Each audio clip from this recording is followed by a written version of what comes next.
비슷한데 그런 부분들에 대해서는 경선에서 어느 정도의 영향을 미치지 않을까 생각이 들어요. 네.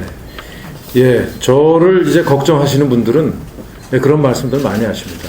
그러나 저는 피하지 않겠습니다.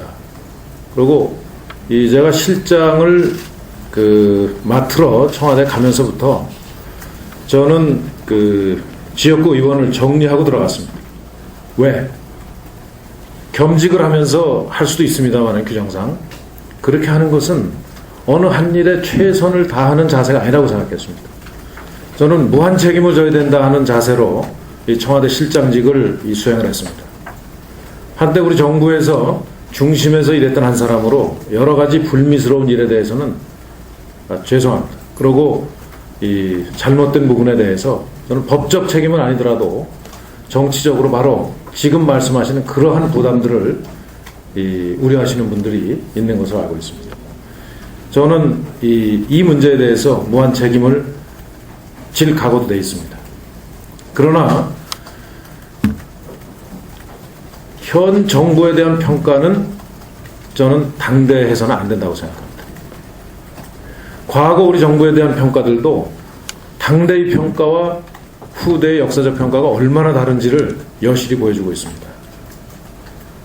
잘 아시는 박정희 전 대통령의 경우에는 79년 상황은 독재자로서 타도의 대상이었습니다. 그러나 지금은 역사적 공로를 인정하고 있습니다. 노무현 전 대통령은 임기 마지막 연도에 한 자릿수 지지율을 보였습니다. 그 이상 더 나쁠 수가 없을 정도로 국민들의 평가가 좋지 않았습니다. 그러나 지금에 와서 보면 또 한 일의 어떤 성과를 가지고는 의미 있는 평가들을 하고 있습니다. 저는 우리 정부가 그동안에 정말 그 일을 열심히 해오면서도 아까 지적하신 그런 불미스러운 일로 인해서 그 일했던 것 그리고 성과가 나타나고 있는 부분이 폄훼돼서는 안 된다. 그런 일에 대해서 그럴 가능성에 대해서 매우 안타깝게 생각하고 있습니다. 저는 우리 정부가 일했던 자유시장주의를 확고히 하면서 대한민국의 위상을 국제적으로 중심국가로 우뚝 세우는 이 기조에 대해서는 저는 계승 발전시켜 나가야 된다. 거듭 말씀드립니다. 그리고 저는 그 일을 통해서 지금 진행 중인 일에 대해서 책임있게 완수할 또 의무가 있다고 생각합니다. 그것이 바로 책임 정치의 모습이라고 생각을 했습니다. 그래서 제가 그 점에 대해서는 누구보다 잘할 수 있다 하는 그런 판단에서 나섰습니다.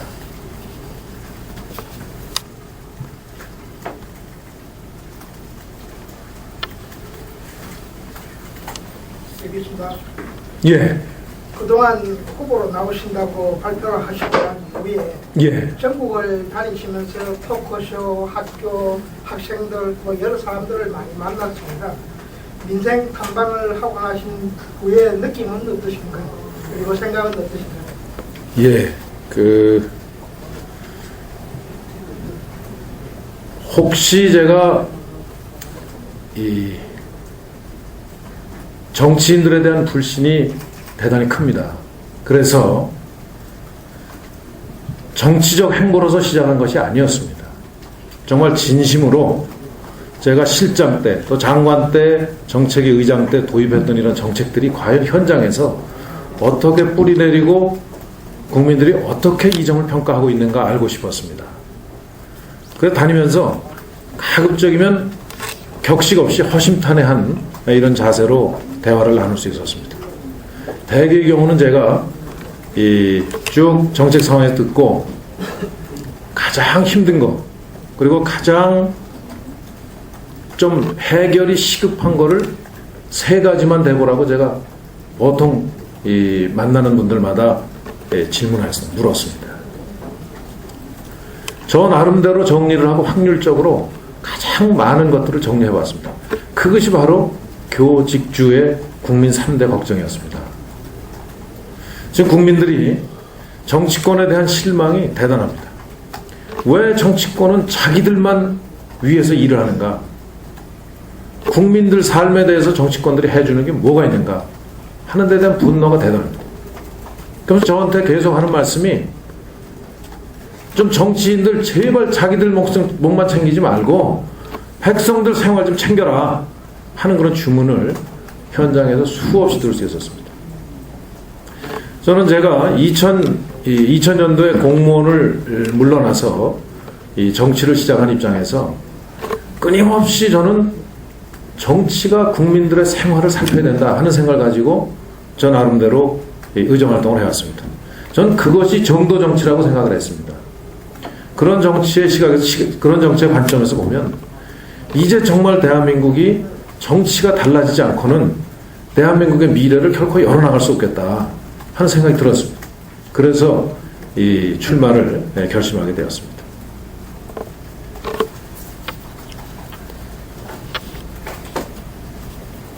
예. 직접 말씀하셨는데 정치 관련해서 특히 예. 직업 일자리 관련해서 그런 정도로 보셨고, 예를 들어 다른 후보 같은 경우에 뭐 지식사 서비스 상황장이라는 서비스 일자리를 올린다는 식으로 구체적으로 말씀하셨는데 일자리에 대한 공간적 계획이 있다면. 예. 제가 지금까지 구체적으로 저의 정책 공약에 대해서는 단 한 가지도 말씀드린 게 없습니다. 아마 여러분들 그렇게 알고 계실 겁니다. 오는 18일 날 오후 2시에 이 분당에 있는 이 좌월드라고 있습니다. 좌월드. 그 좌월드에서 이 구체적으로 저의 그 비전 발표식을 가지려고 생각하고 있습니다. 질문을 주셨기 때문에 일자리 문제에 대해서 간략하게 좀 개요를 말씀드리면, 지금 우리 경제 시스템에서는, 지금의 우리 경제 체제에서는 쉽게 일자리 늘리기 어렵습니다. 기업들에게 투자하라고 해도, 기본적으로는 투자에 의해서 일자리가 늘어나지만 투자하라고 해도 일자리가 늘어나는 투자 그렇게 크게 기대하기 어렵습니다. 그래서 저는 기본적으로 돈 있는 사람이 돈을 마음대로 쓸 수 있는 분위기가 되지 않고는 서민들이 먹고 사는 일자리가 늘어나기 굉장히 어렵다 생각합니다. 그래서 우선 내수를 확대시킬 때 돈 있는 사람이 돈 쓰는 분위기 만들어야 된다. 저는 그래서 기본적으로 부자를 끌어내리는 정책을 해서는 안 된다고 생각합니다. 어려운 사람을 끌어올리는 정책을 펴야 된다고 생각합니다. 정부가 집중해야 될 일은 어려운 사람을 어떻게 끌어올릴까에 중점을 둬야 된다는 겁니다. 두 번째로, 그래도 사람의 손이 많이 필요한 분야가 많이 있습니다. 사람의 손이 필요한 분야들이 많이 있습니다.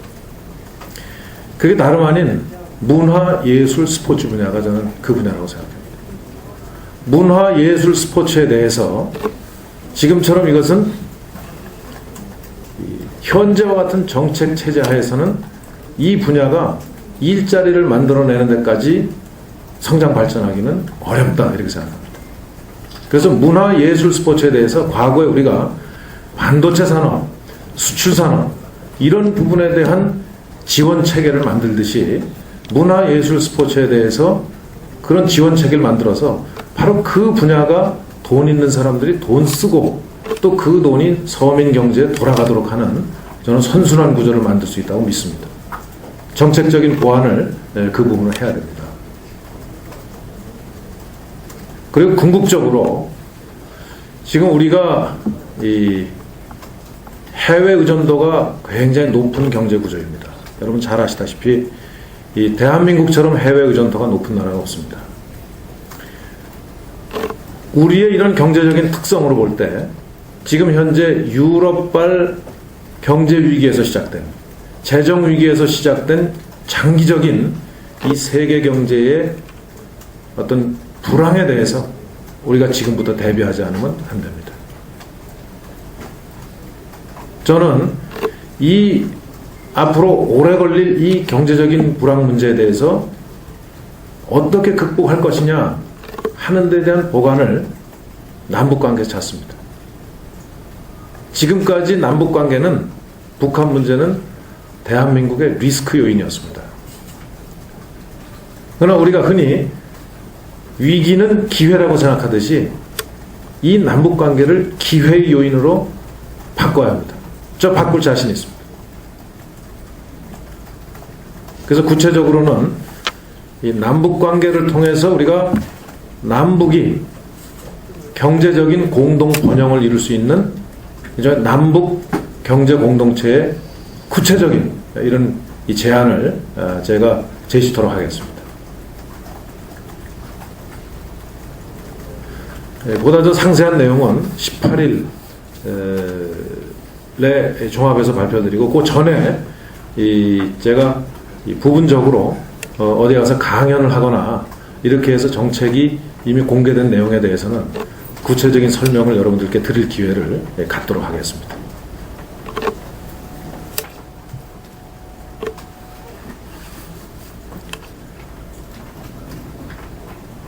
예. 추가적으로 질문이 없으시면 앞으로 그 정책에 대한 말씀을 드리면서 자주 뵙도록 하겠습니다. 이런 자리를 자주 갖고 여러분들께 정책 말씀을 드리고 또 여러분들의 의견을 이렇게 받도록 하겠습니다.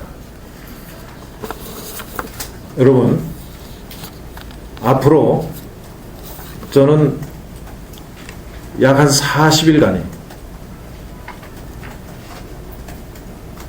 대한민국의 정치를 바꾸느냐 못 바꾸느냐 하는 중요한 시기라고 생각합니다. 저는 지금 지지율이 여러분들 잘 아시다시피 0%라고 생각하고 출발하고 있습니다. 오늘 그렇게 생각하고 출발합니다. 0%이기 때문에 앞으로 올라갈 자신이 있습니다. 어느 여론조사를 보면 1%라고 나오는데 1%에 대해서 저는 실망하지 않습니다. 왜? 그 1%의 힘이 저는 세상을 바꿀 수 있다고 생각합니다. 세상을 바꿀 수 있는 1%의 힘으로 앞으로 세상을 바꾸는 40일간의 여정을 시작하도록 하겠습니다. 여러분 많이 지켜봐 주시고 성원해 주시기 부탁드립니다. 감사합니다.